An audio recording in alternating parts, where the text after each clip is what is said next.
Welcome back. As you know, I am Eli, the computer guy, here for the Daily Blob, where I shake my brain nipples every day to get some of that dirty YouTube money so I can afford to provide you folks in-person, hands-on technology education that empowers you to do what you want to do in Durham, North Carolina. We're having a class on AI and SQL coming up next week. We have a class on AI and web scraping coming up on November 19th. We're going to be having weekend boot camps coming up pretty soon. This is all free to the end-user education. You simply come, learn, you make your life a little bit better. It's called Silicon Dojo, silicondojo.com. Go to the website to see what our current schedule is. Do remember, free to the end user is not actually free. That's why I'm shaking my brain, nips. If you want to throw some money into the donor box link down below, that would be ever so lovely. So anyways, gotta get to what pays daddy the bills here and start talking about more layoffs. Now, some people out there, they're gonna hear me talk about layoffs all the time, and then they're gonna hear me talk about Silicon Dojo, and they're gonna say, this doesn't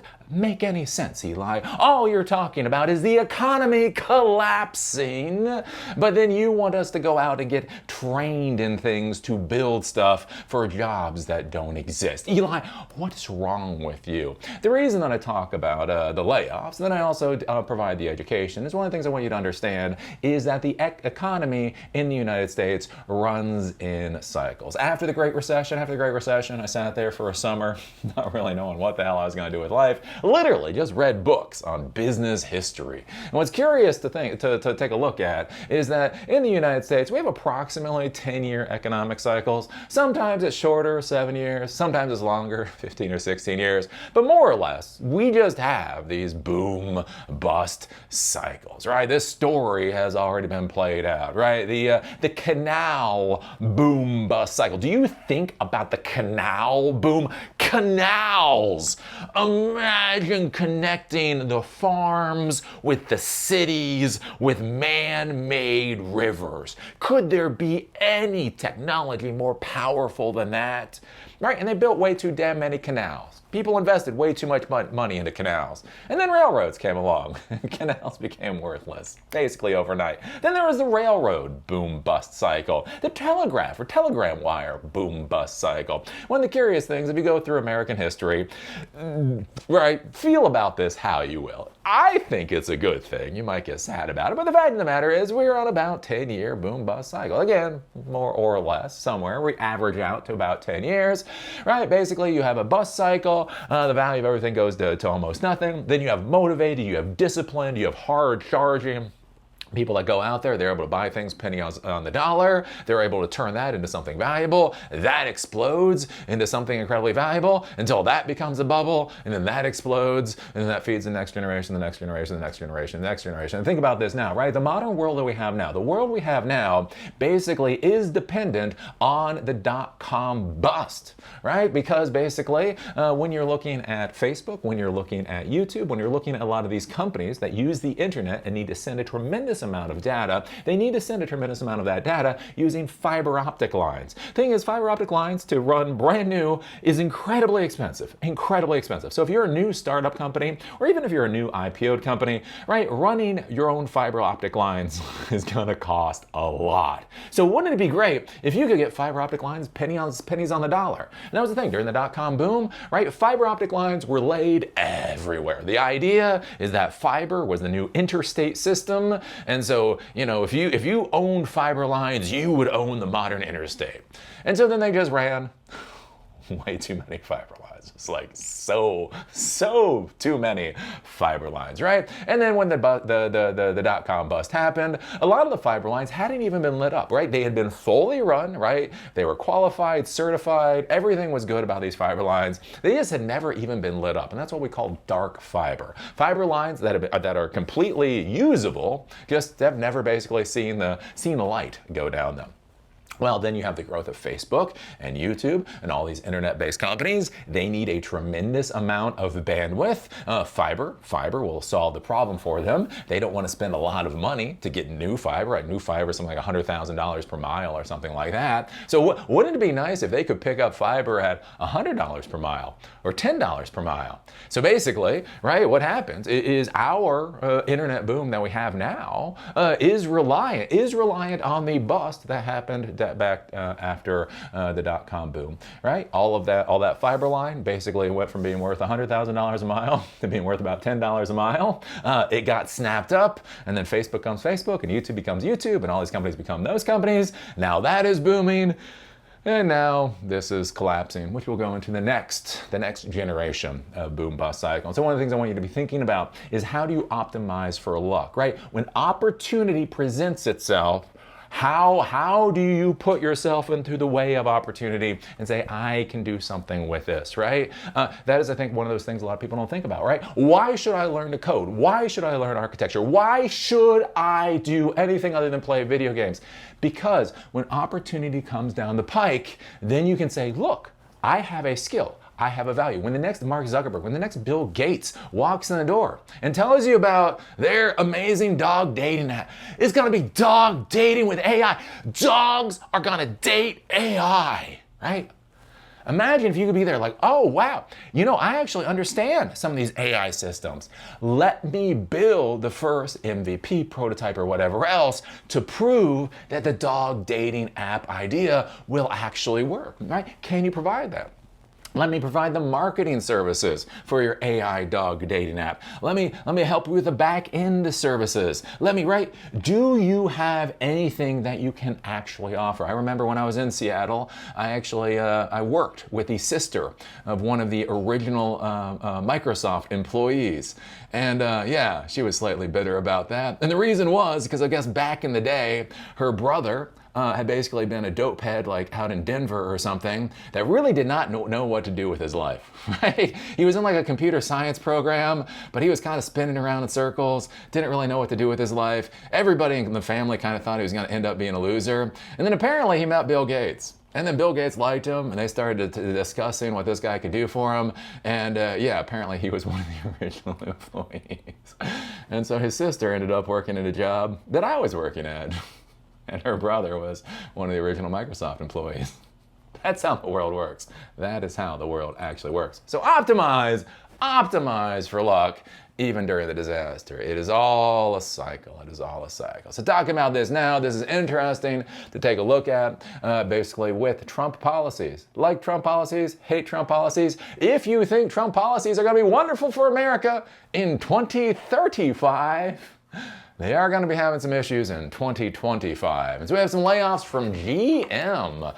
More of these auto workers. Isn't it funny? Didn't we hear like the blue-collar factory workers and the blue-collar farmers, they were the ones to go heavily for Trump? Huh. What is the phrase MAGA says? Fuck around, find out? Is that what MAGA likes to say? Well, they're fucking around, and I guess they're finding out. Anyway, so GM lays off more than 1,700 at sites in Michigan, Ohio, citing EV challenges. It's actually quite about more than that. It's about 3,000 people. But what's curious here, right, is for some reason, Trump is just destroying the whole electric vehicle thing, like to a weird degree. Like here's the thing. I understand if it's just like, look, we're giving tax breaks for EVs, $7,500 tax breaks for EVs. I think that would be more appropriate to be given somewhere else. Like, it would be more appropriate for people to insulate their houses versus to get electric vehicles. Like, maybe that would make sense. Or the country can't afford it. The country can't afford it. So therefore, we're not going to give the EV deductibles anymore. Like, that would be one thing. But like Trump is going at this at like an insane degree. Like, literally, the federal government already has charging infrastructure installed. He is having that charging infrastructure ripped the fuck out. Infrastructure that has already been installed and paid for is being ripped out. Not even just simply collecting dust, not simply like turn off, we're not going to pay the maintenance on it or whatever else. Literally ripping it out. Contracts that already been signed and agreed to, he's ripping up those contracts. Like, his anti-EV push is weird. Look, I believe in EVs. I believe EVs are the future. I genuinely do. I do get the whole thing of it's going to take longer than they think to get from point A to point B, but I do not understand Trump's like just hate towards electric vehicles. But the thing is, there is a hate. There is an antipathy in MAGA for electric vehicles. How dare you recharge your car? How dare you fuel your car off of the solar panels that you own that are on the top of your house? A real American patriot will go and slobber on the ring of a fucking Saudi in order to be able to fill up their gas tank.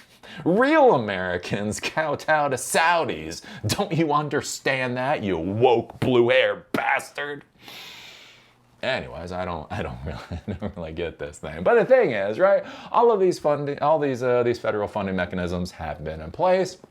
And companies have basically made plans based off of those mandates under the Biden administration and under previous administrations. One of the things I talk about with business is businesses have to plan, right? They do not need good regulatory policies. They do not need, they like good tax systems, but they need stable ones, right? They need to be able to plan. Even in the worst regulatory regime, even with the worst tax system, an entrepreneur can still figure out how to get their 10%. The problem is when things are fluctuating all over, right, to high hell and back, how do you plan for that? How do you plan when you have to build a factory? You're building a factory that's expected to last 50 years, and the policies are changing on a weekly basis.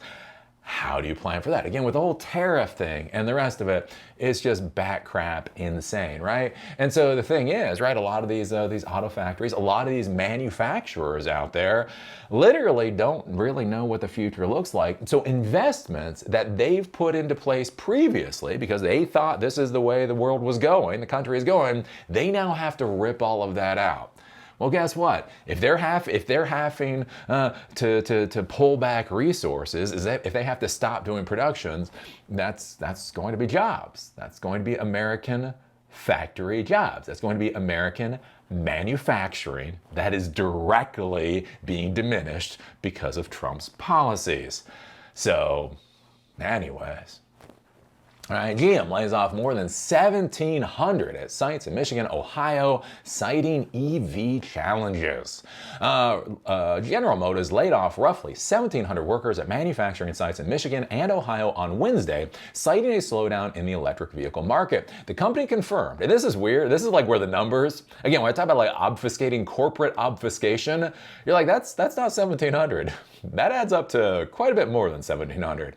The company confirmed there are around 1,200 layoffs at Detroit's electric vehicle plant and 550 cuts at Ohio's Ultium battery cell plant. So that's 1,750 workers. We're already over 1,700. In addition to 850 temporary layoffs at the site in Ohio.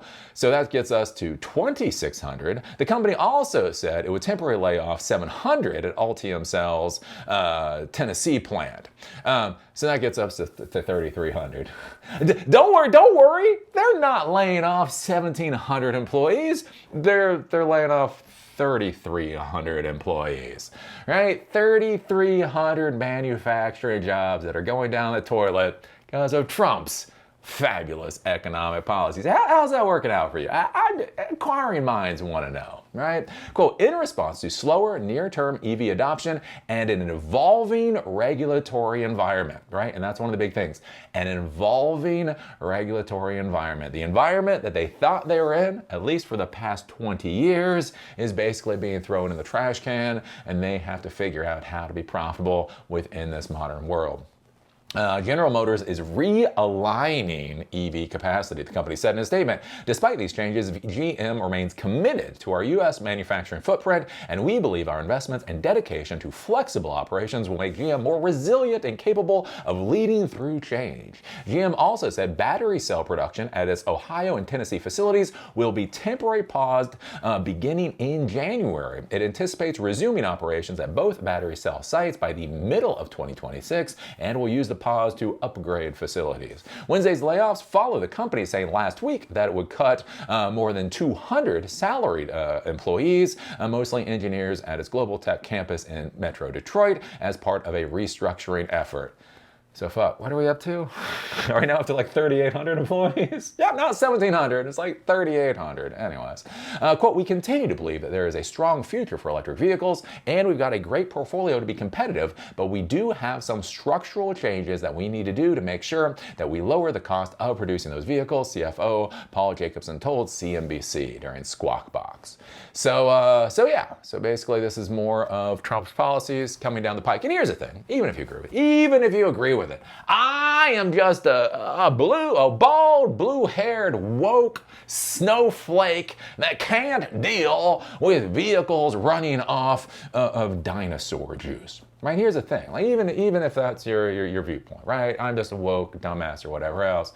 The important thing to understand with so many of Trump's policies is that it is going to create changes. It is going to create disruption. And disruption, let me just be clear, and the disruption in the corporate world means layoffs.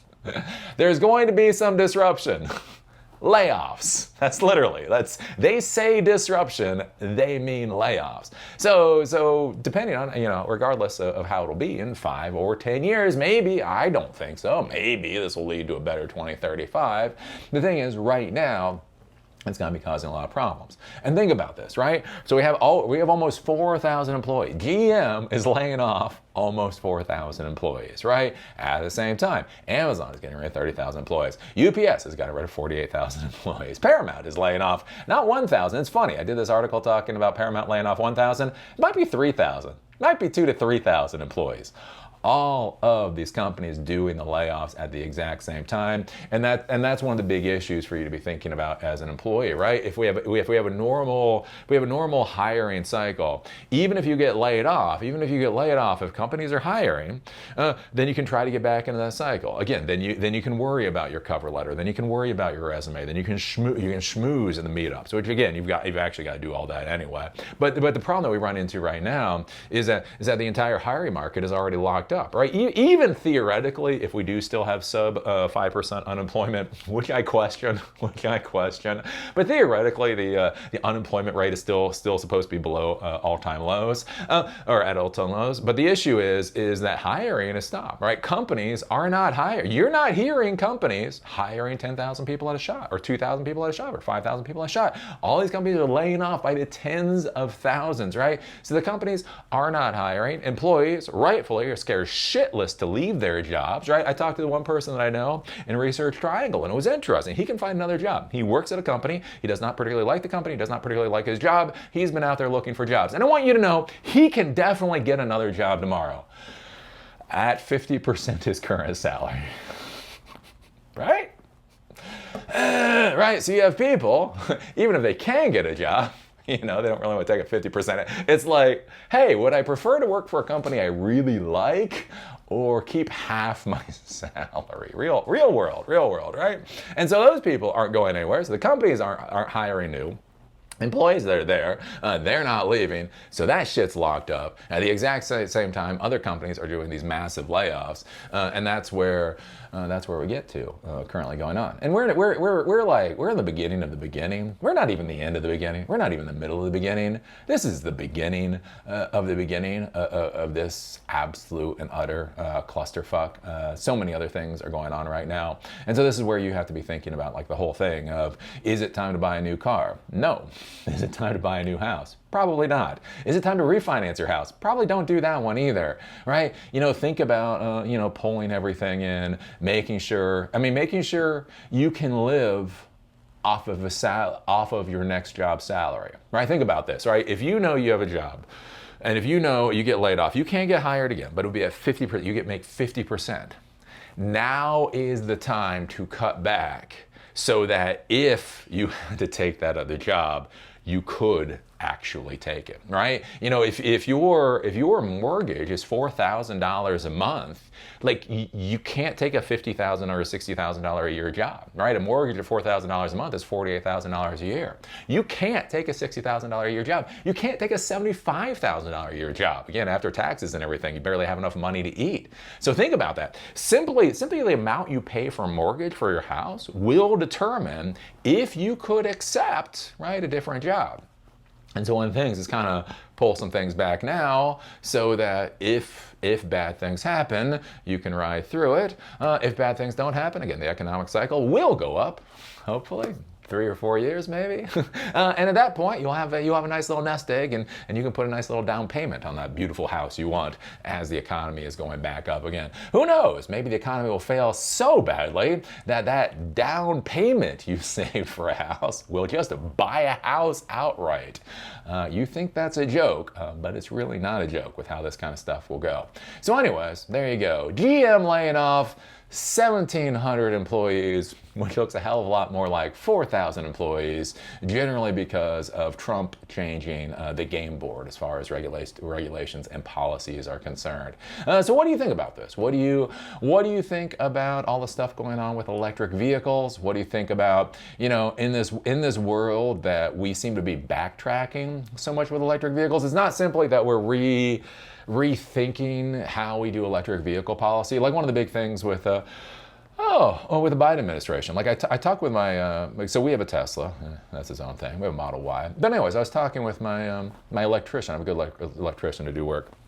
And I was talking about whether or not we could actually put 2 electric vehicles on our house, the last house we owned. And he actually had to go. He actually had to go and check the power box or whatever to make sure that we had the equipment so that if we just wanted to run an extra charging line, that we actually could do it. I think one of the interesting things, like with the United States, is there's so much push on these really large projects. There's a lot less conversation about just the basics, right? Everybody loves, or, you know, people love big projects, big solar plants, big windmills, big all of that kind of thing. But one of the big questions to ask is, yeah, but for how many Americans? Again, think about how many Americans live in houses that were built, like, let's say, in the 1950s. Where will their electric circuits actually support electric vehicles and solar and all of that kind of stuff?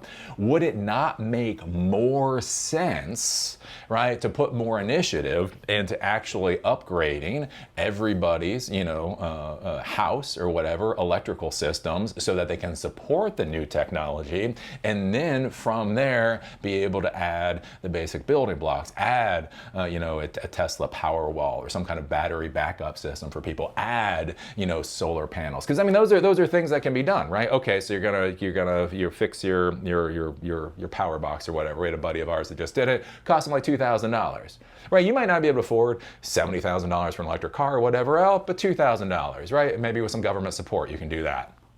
Okay, after that, what's the next improvement? You know, these power walls, right? These battery backup systems, especially for emergencies and that type of thing, right? Again, they cost about $3,000, right? Again, you can probably afford, most homeowners could probably afford that. Again, put a little government subsidies in there. Now imagine if 50% of all American houses had the equivalent of a power wall, so that if the power failed, if there was an emergency, they would still have some degree of power in their house. How valuable would that be? Again, then adding some solar panels, and then, right, there's a way to do, there are different strategies for electrifying the United States.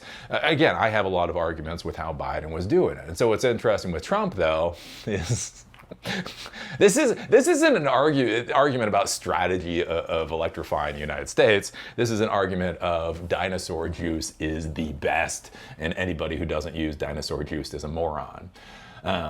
How do you feel about that kind of thing? I don't know. Put your thoughts down below. If you like these videos, give us a thumbs up. If you don't like these videos, give us a thumbs down. Call me amazing. Call me a moron. Just be a real Lutnick and do it down there in the comment section.